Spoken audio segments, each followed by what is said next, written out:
Rod Serling. You're listening to the Zero Hour. Rest your eyes. Exercise your imagination. Today, Glenroy Taylor's suspenseful drama of a policewoman with dangerous mission. Sisters of Satan. Starring Lena in the Mutual Broadcasting System presentation of the Zero Hour.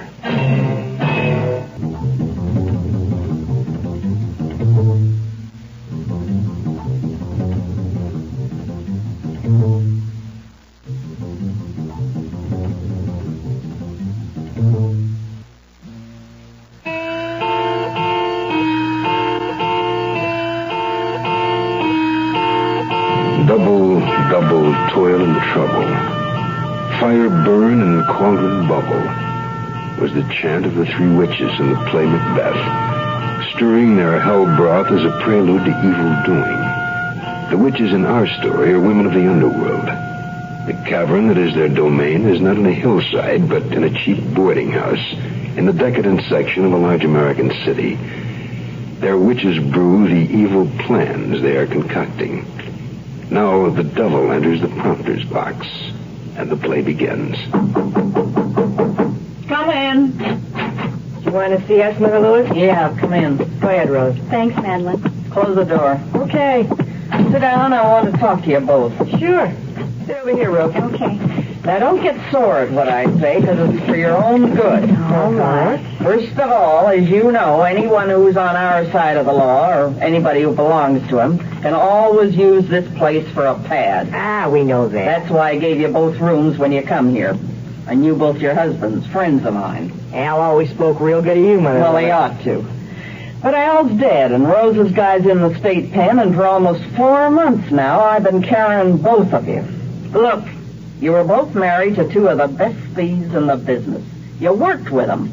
Why don't you make that experience pay off? Well, could Madeline and me talk it over? Well, sure, go ahead, kick it around.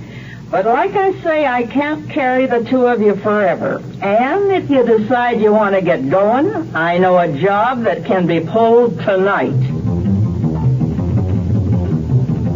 My name is Christina Modica. I'm a policewoman. My involvement in this Mother Lewis affair began shortly after a pawn shop had been robbed. I happened to be in Detective Captain Brad Willis's office just as he hung up the phone after talking with the hospital. Oh, thanks, Doc. Good. So long. Hi, Captain. Anything new? Oh, hello, Chris. I just got a call from the doctor at emergency. Jerry Lundy's okay. It shook up a little. What happened? Well, he'd been working on that camera store theft and went into a pawn shop to see if the stuff had been hawked. He heard the owner yell. He looked out the pay window at the back of the shop, saw this girl emptying a tray full of rings. Jerry headed out toward the front of the store. He didn't know there was a second girl behind the door. She shot the store owner, fired at Jerry, creased his arm, and then slugged him in the back of the head. How's Jerry now? Looked kind of woozy, but they think he'll be all right. Was the pawnbroker badly hurt? Pretty serious, I guess. He took a slug in the chest. Well, did Jerry get a good look at either of the women? Only the one who conked him. He caught a glimpse of her as she fired at him. He thinks she's the wife of a stick-up guy named Ed Reynolds. He's doing time right now. I'm sending some mug shots over to Jerry at the hospital to refresh his memory. I'm coming! Rose! For crying out loud, let me in! Where the heck have you been? I got up this morning and looked in your room and you I stayed in an all-night movie. What for? What for? I didn't know what else to do. But those two guys were out colder than Eskimos' feet. They couldn't have followed you. No one else saw it. Where's Mother Lewis? I brought the rings back here last night. She's going out to fence them. Well, then you didn't run into any trouble after we split? No, just took a bus and came home. Well, we never should have tried it. Well, we got the rings, so forget it, kid. Just hang loose. But the rings weren't worth shooting those guys for. Quit worrying, will you? Nobody'll tie us into it. What makes you so sure? Well, for one thing, the hawk shop owner's dead. Dead? Oh, my... That other man. Well, he's a cop.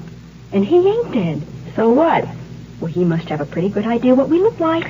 Rose, Al always told me that cops have to be stupid or they wouldn't want to be cops. I don't care what Al said. When's Mother Lewis coming back? Why are you so anxious? I want my share of what she gets on those rings, and I want it quick. Why? Because I'm getting out of town. That's why.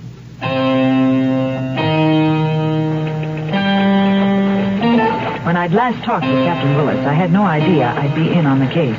But I wasn't too surprised. It was the day after I talked to the captain about the pawn shop fracas when I walked into his office and was greeted with... Hi, Chris. Just put in a call for you. Oh, well, what's up, Brad? Well, we're going to put you back in civvies for a while. We've got a job for you. Oh, well, what is it? Let's begin by filling you in. Shoot. Well, first of all, Jerry's okay. Oh, that's good. And after taking a look at the mugshots I sent over to him, he positively identified the dame who winged and slugged him as Ed Reynolds' wife, Rose. Well, do you know where we can find her? We checked on the last known address that we had on her, but she'd moved. Maybe she's been corresponding with her husband in state pen. Right on. We've already teletyped the warden and got a reply. Supposedly, she's living in a boarding house on 12th Street run by a dame called Mother Lewis. She caters to no one but crooks. The place is full of them.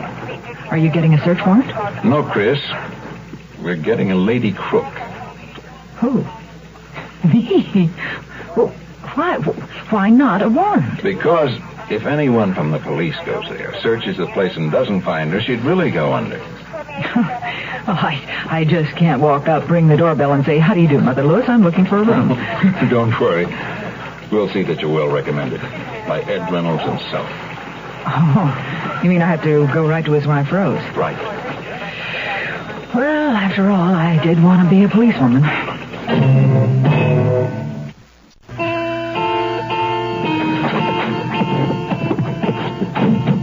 There, I just heard the front door. Maybe that's Mother Lewis. That's you, Mother? Yeah?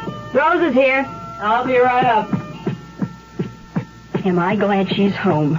I'm really worried. I've got to get that money and get out of this town. When did you get back? A little while ago. Where were you? Like I told Madeline, I went to an all-night movie. I saw the paper. You should have known better than to kill a guy. Well, it's done. How did you make out with the ring? Well, not as good as I figured. Some of them were phony. How much did you get for him? $2,000. I'd like my share right now, Mother Lewis. I'm leaving town.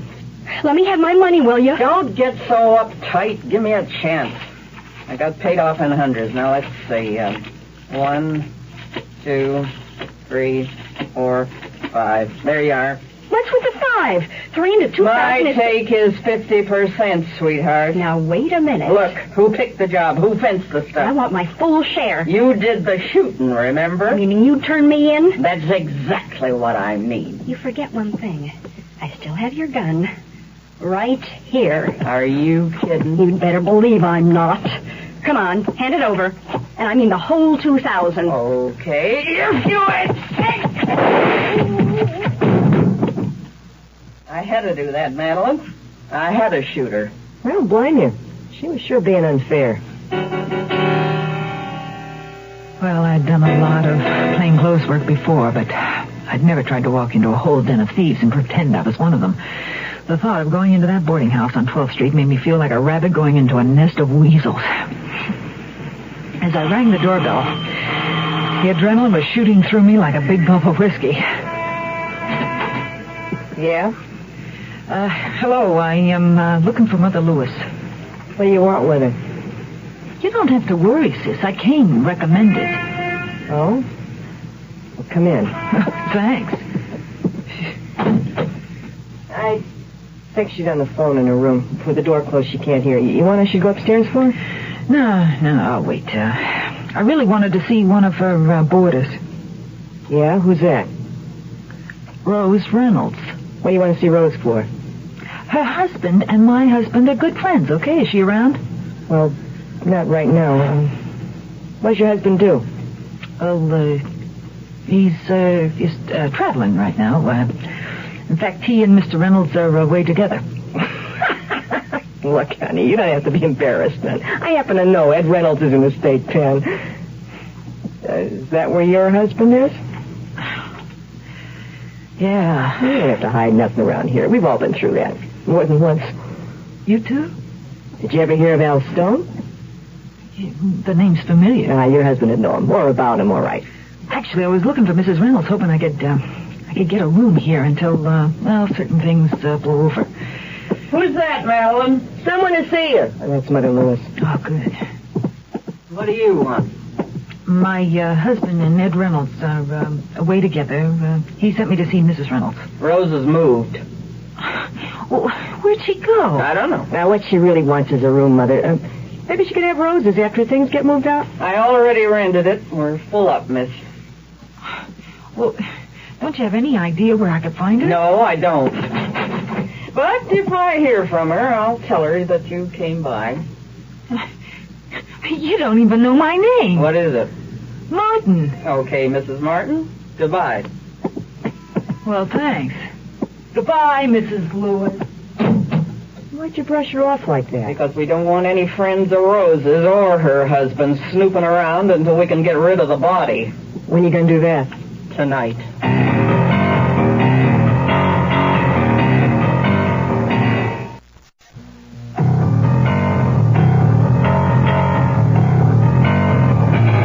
As I went down the front steps after the door of Mother Lewis's boarding house closed behind me, I let out a big sigh of relief.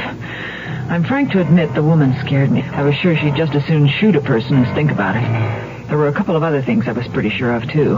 One was that Mother Lewis had been lying to me about having rented Rose's room. The other was that the girl she called Madeline was no Sunday school teacher. I'd driven to Mother Lewis's in my own car and had parked it in front of the place. Now I got back in it, drove to the end of the block, turned the corner, and parked on Pine Street, where I'd noticed a phone booth.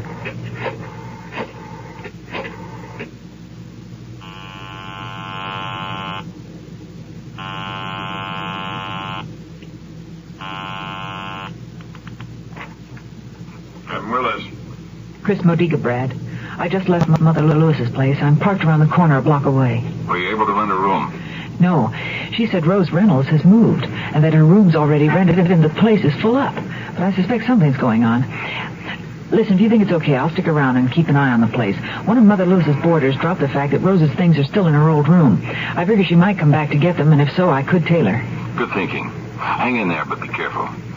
I'll leave right now and join you. Okay, Brad. Thanks. I'm parked on the north side of Pine Street, just around the corner from 12. See ya.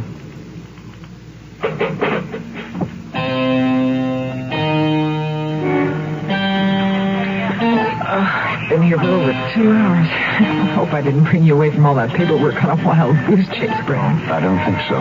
Your hunch is probably a good one. Now that it's dark, we may see some action.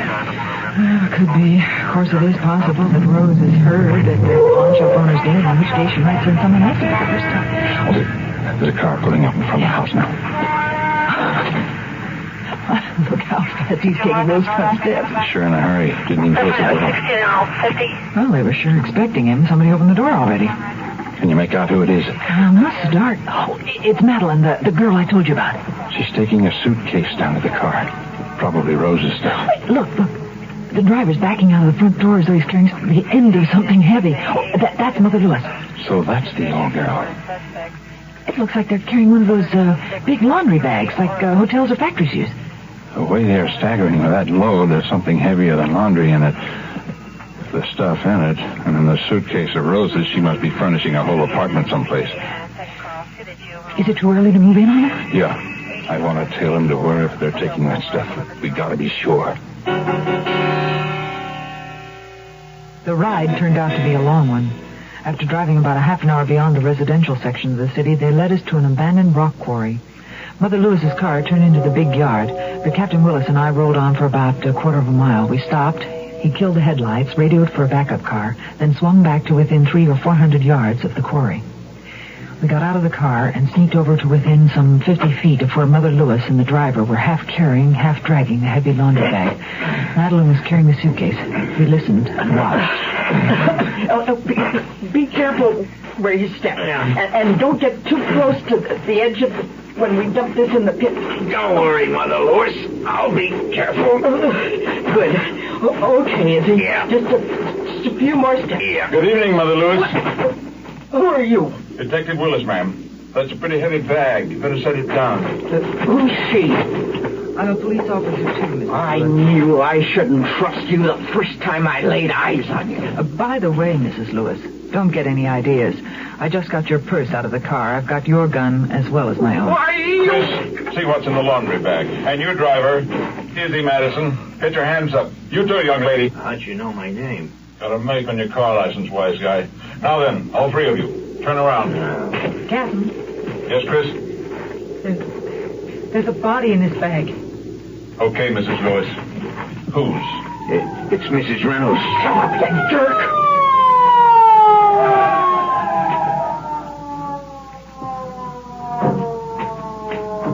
Officers McCready and Owens, Captain. Got your call for a backup. What can we do for you? Nice timing. Take the three of them in. Book the older woman and the girl on suspicion of robbery and murder. Book the guy on suspicion of being an accomplice. Yes, sir. Okay, you three. Hands behind your backs. Believe me, I was glad that day was over. We called the coroner to pick up Rose's body. The officers in the black and white backup car left with the three prisoners, and Captain Willis drove me back to 12th and Pine where I'd parked my car. On the way, he said, You're quite a gal, Chris.